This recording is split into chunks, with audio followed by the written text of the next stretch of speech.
People who can feel other people's energies have the ability to know what other people are thinking or feeling. They have the ability to tune to other people, to know their intentions. They have the ability to be normally the person in the friend group that everyone comes to when they have their problems. They tend to be people that have trouble setting boundaries. And until empaths learn this one idea that I'm going to share in this video, they may remain in that energy pattern, attracting even narcissists, attracting controlling people because they're not aware of the subconscious energy that's inside of themselves.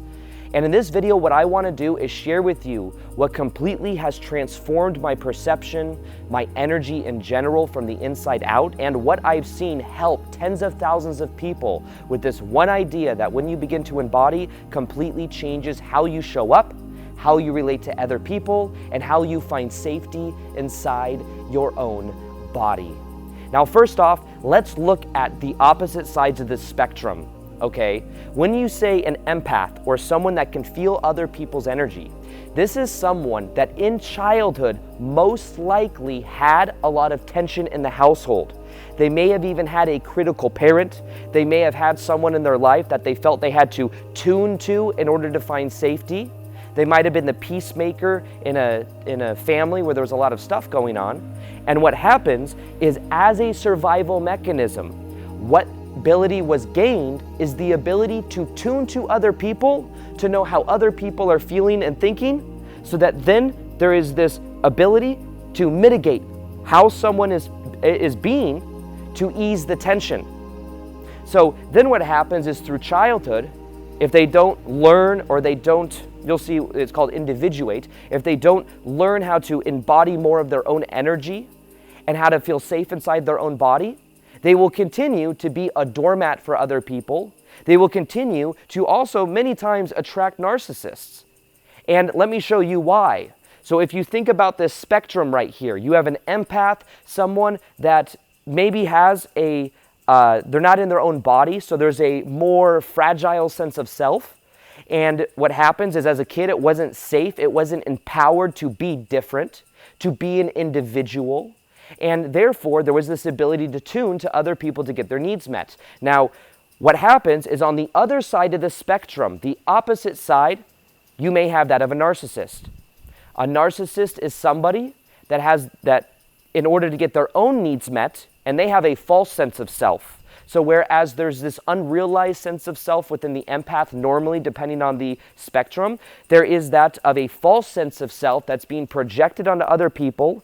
Narcissists are very controlling. They do this thing called gaslighting, where they have this intention of making your sense of reality feel faulty so that it reaffirms they are right, or to remain in power. They can be very controlling, very manipulative, and it's the exact opposite. They generally have very little ability to feel what other people feel, or they just don't care. So on the opposite side of the spectrum, we have a narcissist and an empath.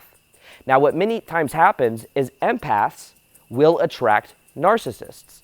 And you look at that and you go, they're so opposite, but think about our reality with polarity in a way. It's also, by the way, founded in the same core wound. And this is where, when you begin to apply what I'm about to share with you, completely changes everything. Now, the core wound is an abandonment wound. It is feeling the fear of being abandoned, the fear of mom or dad leaving, or the family breaking apart. And what happens is, the empath abandons themselves to make other people happy, and then the narcissist controls other people to make themselves happy. But both have a form of an abandonment wound.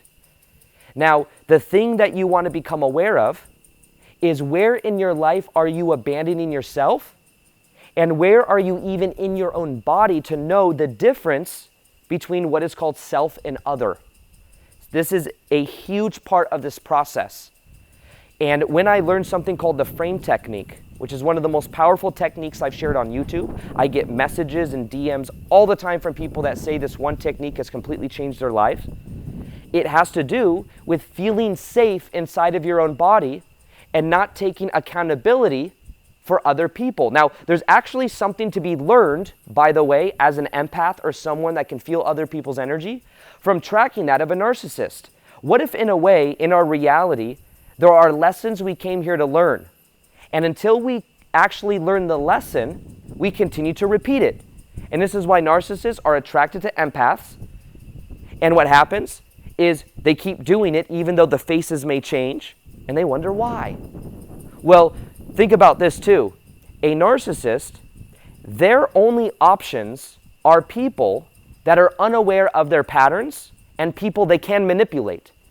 So if narcissist was to try to manipulate someone that had a strong sense of self and knew their worth, they would bounce off of each other. They'd be like, somebody would be like, this, you're manipulative, you're crazy, and I don't want to be around you. I had a job at one point where I had a manager that was very narcissistic, very similar to my ex-stepmom energy from when I was a kid, and that's why I think I kept attracting it, that kind of person into my life. And I remember everyone in the department was so, in a way, afraid of her because she was protected by upper management, and she would get away with everything. She would talk smack about, she would basically, like, if you said anything to HR, you wouldn't get the schedule that you wanted. And she would talk down to people and make them cry. No joke. I've seen people cry with the way she would talk to people. And there was this one guy, his name was Roland, and he got hired. And within 1 week, he's working there, and it's a good job where you get paid $30-40 an hour. So for many people, very happy with that. It was in salon shoes, designer shoes, commission-based job at Nordstrom's and women's shoes. And he comes into work one day, and this lady took him in the back. Her name was Julie. Took him in the back and just starts reaming him like she does to everyone. But everyone can't say anything to upper management or HR because they'll get in trouble, so everyone just kind of allows it to happen. And he starts talking down to this person named Roland. And after a couple minutes, he looks at her and he goes, "Who the hell do you think you are?" And he walked out and quit on the spot. Because there's a part of him, I was always kind of like encouraging to me. I was like, "Oh, they're just badass." But I also thought, I think that's the example that I'm talking about when I say a narcissist only has the options of people they know they can manipulate, and who better to manipulate than somebody that can feel other people's energies and get something from validating a narcissist. They get this new project they can do where they can fix the person. They get somebody that has a false sense of self, but also it's like this toxic game they're playing that keeps the energy tethered. Because at the end of the day, when we talk about this whole idea of energy vampire, think about it. An energy vampire is somebody that wants someone else's energy and feeds on someone else's energy.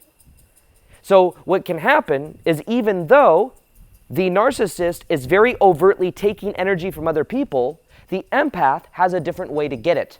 Instead of taking and demanding, the empath gives to then get.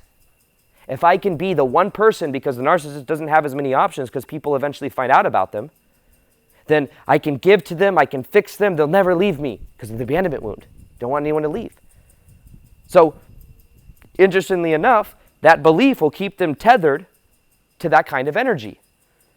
And once the empath begins to get into their own center of frame, like I'm in the center of this frame right now, even that frame over there, as I'm in the frame, what happens, I'm in the center of my frame, then you're in your center of your power, and you may then see it from a new perspective. You might be, oh my gosh, this is in my life as a pattern for me to help me learn to set boundaries. That really is a big part of the key. Now let's talk about boundaries for a second. And I'm going to share something I've never shared before, and it is an extremely powerful part of psychology that is really impacting me right now, and really impacting my teachings in a very powerful way. But boundaries, really, what if you attract narcissists because you came here to learn the lesson of boundaries, and who better to learn the lesson of boundaries than someone that is constantly testing and gaslighting your boundaries? I know that's like a harsh way to look at it because it's like, well, it really sucks, but sometimes for people to get the lesson, it really freaking sucks to have to learn that hard boundary. So what if learning the lesson of that narcissistic energy is here for you to decide you don't want it in your life, or for you to be in your own frame and to decide who you are? For you to say no more. I've seen people in my life, and for me, until I became aware of this energy, there was this guilt around setting boundaries. There was this fear that if I set boundaries, I'll get punished. And then I'm an adult, and that energy is so outdated. The more I set boundaries, the more I was in my own frame, and then the more I was also able to see, hey, this is an energy I do not want in my life any longer. Now, one of the things I'll also touch back to here in a sec, but let me talk about Adlerian psychology for a second, because I've been talking about it for a minute now. This type of psychology is called Adlerian psychology. So Alfred Adler was considered one of the great three grandfathers of psychology. We have that of Carl Jung, we have that of Freud, and we have that of Alfred Adler. He was an Australian psychologist, and he's known for his views of psychology that are radically different than a lot of the other teachers. Now, one of the main differences is that what Alfred Adler believed is he didn't believe in something that was called etiology. Etiology is the belief that the cause in the past equals the current level effect. Now, he believed in something called teleology.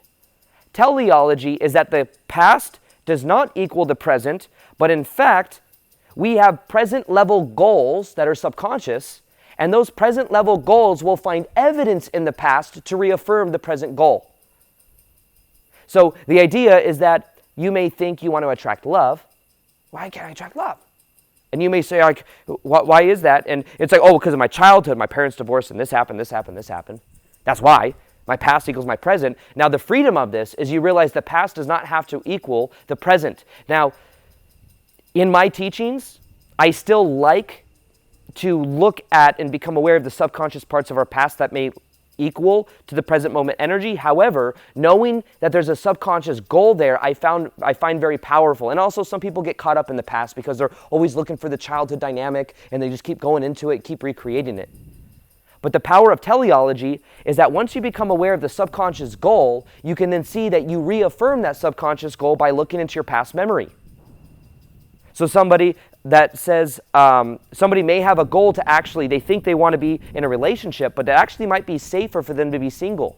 So they may have a subconscious goal to be single, and they're in a way using it as an excuse that they had this certain type of childhood to keep them safe in their own frame, or in their own, alone in a way. This is where you become aware of that. Now let's look at that for the empath, for example. The empath can feel other people's energies, and subconsciously, they may not want to set boundaries. Subconsciously, because they're afraid of what other people, the tension that they'll cause. So they're attracting people into their life that actually reflect back, demanding they continue to set boundaries. But there's a subconscious goal there to feel safe in this frame that is subconscious, this frame where you want to feel safe by giving to then get. Now, even more powerful than this, that was just one concept I find very powerful. The one that's related to more so this video is something that is called the separation of tasks. And it comes from a book that I'm reading that isn't actually written by Alfred Adler, but it's called The Courage of Being Disliked. The Courage of Being Disliked, or The Courage to Being Disliked. And the idea is you're not really free until you are disliked and you're okay with it. And empaths hear that and they go, oh, disliked, being disliked, who would want to be disliked? Well, if you want to do anything great in the world, you have to, in a way, realize that being disliked is a part of it. There are people that love my content and leave very positive comments, and there are also people that do not like my content. Somehow I trigger them. My energy, they say, is what triggers something in them, whatever. If I just sit in a cave and didn't make videos, I still wouldn't be happy. But I'm not tuned to that. I understand that to do anything great requires being disliked. But the separation of tasks is this ground-breaking ideology around understanding this. And what it also talks about is how all problems are interrelational problems. If we were alone in this universe, just us, there wouldn't be many issues. You might say, well, the issue is you're alone. But in between people, that's where the challenges happen. Now, we all have our own tasks. Now, the separation of tasks is understanding that on one hand, our task is to be in our own frame, to maybe be ourselves most authentically. Someone else's task is for them to do the same. Now, the separation of tasks is important because when people start taking responsibility for other people's tasks, that's where problems arise. Now, think about it. An empath is taking on the task and the responsibility of someone else, even if it's not a narcissist. What you think about me, I want to manage that because I don't want disapproval, because I don't want to be disliked. I don't want to not get validation or approval. So I'm going to merge myself in order to be whatever you want me to be. The challenge is that if you have 10 friends, there's 10 different persons you need to be to get their validation. It's not like you just be one way and all 10 like it. They all have a different expectation of you. But one of the most groundbreaking, most powerful insights you can possibly have as an empath is to become free from what other people think.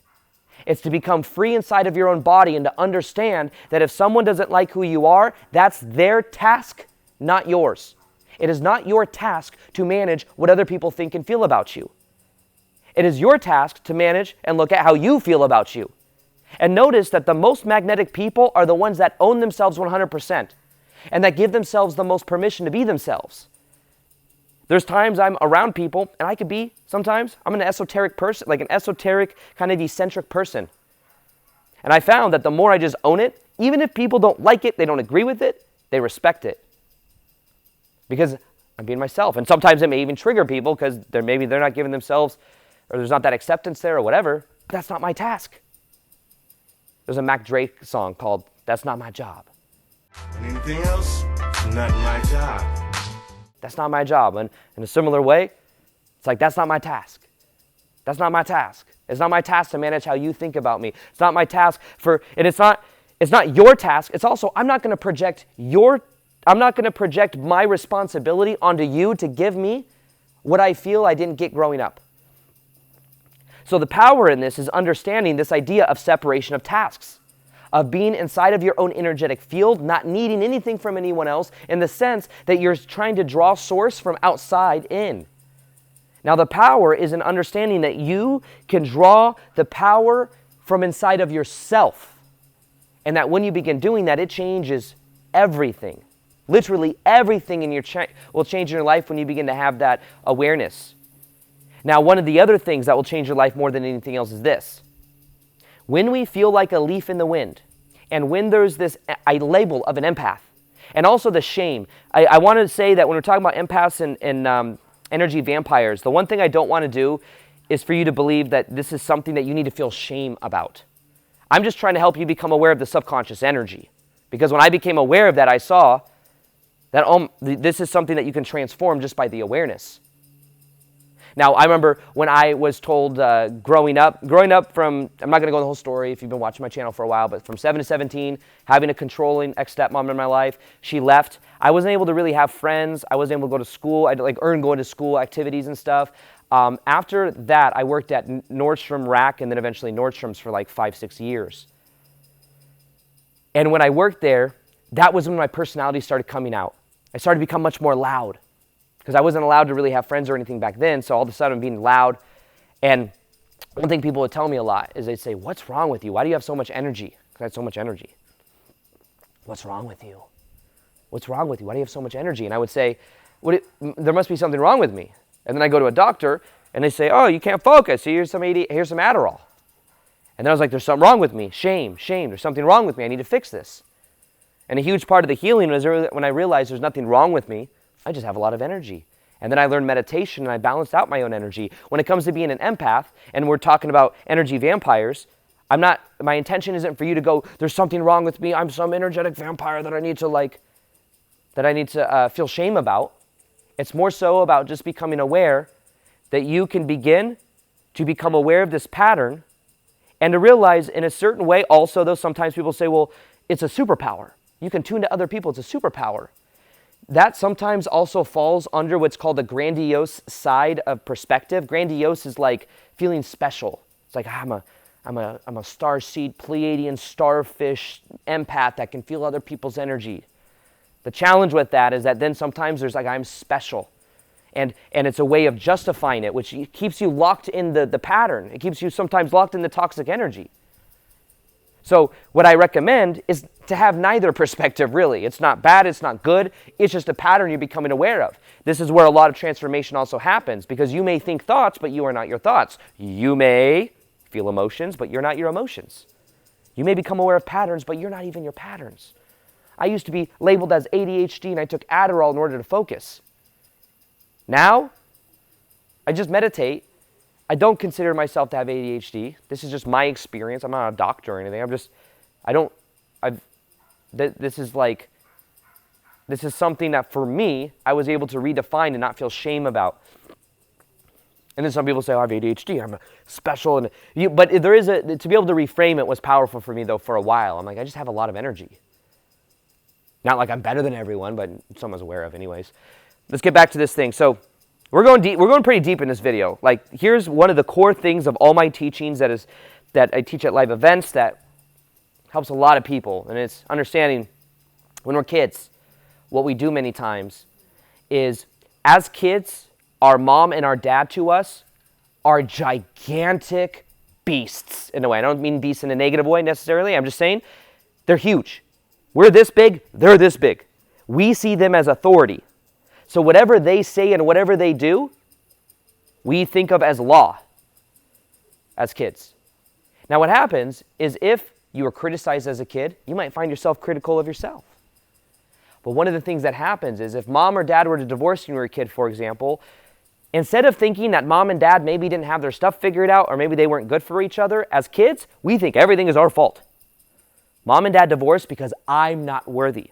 If I was enough, maybe I could merge myself and be exactly who mom and dad want me to be, and then they would stay together, and the family would stay together, and it'd be awesome. The challenge is we don't want to see them as flawed because they're our source of survival. They're our source of survival. So we internalize it, and we carry the shame. We carry these mechanisms that we have of who we're trying to project our mom and dad stuff on. And sometimes I think people do this in different ways. Some people may be trying to prove themselves. And then their YouTube channel is this thing or this is just, I make YouTube videos. So I could tell at what certain point that I was making videos, it was like I was trying to prove people wrong. I was trying to make my dad proud. This energy that I was like projecting into my business, into who I am, or into what I do. But a huge part of this process was realizing the shame, the belief I was broken, was something that I internalized due to something that happened in the past. And a huge part of the healing is when you move from the victim of this happened to me to realizing this happened for you. You get to choose what things mean. So if you're an empath and you can feel other people's energies and you've always been an empath and that story has always been on autopilot, maybe it was like either I'm a special snowflake starseed or these things just keep happening to me and it sucks because I keep attracting narcissists. You get to be the one that makes a new choice about who you are. But in order to do that, you have to move out of victimization and you have to move into empowerment. One of the ways you move into empowerment is you start bringing the energy inside of your body. I know it sounds simple. But this is also, think of the separation of tasks. It's similar to this idea of subject versus object. I had a shadow work integration coach. He was a Carl Jung fanatic, double PhD, and he taught me what is called the frame technique. And it was all around understanding what is called subject versus object. So you have subject, and you can think of self versus other. Let's say that, self versus other. And basically what this process is you stare at a candle flame, and you think of the candle, the flame, as the self. And you feel the separation between you and the candle flame. And then the separation between you and the candle flame, that represents self. And then on the outside and around the candle flame, you don't look at it with your eyes, you just look in your peripheral. What you do is you imagine that everything else is other. And then you relax the separation that you're feeling between the flame. You then become one with everything around you. So it's like self versus becoming one with everything around you, but you're looking at it with your peripheral. You're keeping your eyes on the candle flame. But what happens as you do that is you start to feel emotions come up. You may start to feel this energy, and then you realize this subject-object energy, what could be called individuation eventually, where you start to individuate. You understand it is okay that you think differently. It is okay that you feel differently. It's okay for you to express who you really are. But you start to feel safe inside your own body. And when you start to feel safe inside of your own body, you will be more magnetic. You will have more energy, and when people do things, or you start to become aware of patterns, but when people do things, you then see that some of their stuff's their stuff to deal with, the separation of tasks. You don't have to take on the responsibility like you did when you were a kid. It's not your job. It's not my task. It's not my task. I'm going to come out with a spiritual rap video soon. You better be ready for it. That's not my task. That was so cheesy. But when you think about this, empaths, narcissists, they have the same core wound, and the healing is going to come from finding a healthy sense of self and feeling inside your own body and recognizing when other things happen, what is your responsibility, what is their responsibility, and it is not your job to manage other people. It is not your job to get people to like you, to approve of you, and tension isn't bad. In fact, the more successful you become, the more tension you're going to lean into. But the tension can also be good. Think about tension of going to the gym. First time people go to the gym, this sucks for them. Remember, I took a friend for the gym for like the first time, and we did a big workout, and he's like, this sucks. He's like, I'm sore everywhere, blah, blah, blah. But what happens? You go to the gym, and it becomes a habit. You do it for 2 or 3 weeks. That tension you feel, you start to enjoy. Get this endorphin rush. You start getting results. You start looking bigger in the gym, or you trim down and you look more lean and toned. Guess what? You become almost like you love the process. There may come a point, I'm not saying that you need to become like some raging overt narcissist or anything, but there may become a time when you set boundaries and maybe someone doesn't really like it, but you just feel empowered inside of yourself. Not like the tension that they feel, you just understand is their stuff to deal with. And sometimes someone else getting tension may be the lesson they need. It may be the lesson they need to receive that tension.